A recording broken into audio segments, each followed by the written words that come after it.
This is Banjo. Today I'm going over the startup procedure for the Mk-IX Spitfire in DCS World.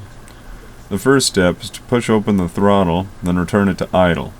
This trips a switch enabling power to the indicator lights in the cockpit.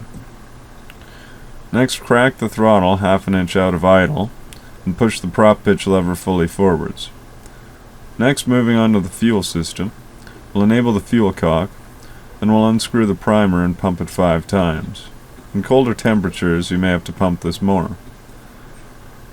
At this point, either cycle the fuel pump, which can be found below the trim wheel, for a moment, or pump the wobble pump until the low fuel pressure light goes out.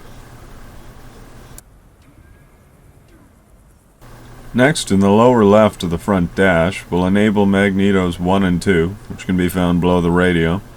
Then we'll set the carb air control lever to the forwards position. At this point, we can uncover the starter and booster coil and set the brakes using the lever in front of the stick, or in this case I use the toe brakes in my rudder pedal.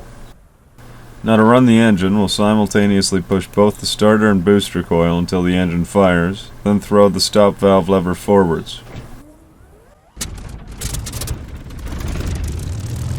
At this point the engine is running, so reduce power to between 1000 and 1200 RPM. Next, we'll power the gun sight with the switch behind it, and then we'll close the canopy. We're waiting on engine warm-up at this point, so we'll cover engine limitations. Oil pressure must be between 60 and 120 feet per square inch. Oil temperature must be between 20 and 85 degrees Celsius, and coolant between 60 and 120 degrees Celsius. Since we're down here, to check fuel quantity, press the button to the lower left of the fuel gauge. This must be pressed any time you want to check fuel quantity. Moving over to the left side of the cockpit, set altitude as desired by entering either barometric pressure, or in this case I'm entering field elevation. Finally, for the sake of the tutorial, though it's normally done on the runway, I'll set the trimmers for takeoff. Trim half a division nose down as per the checklist. I instead opt to trim a full division in the example, as I find half a division to be insufficient.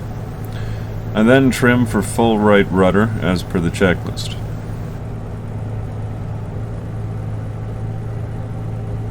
At this point, the engine is now warmed up to within its limitations, and it's now ready for taxi and takeoff.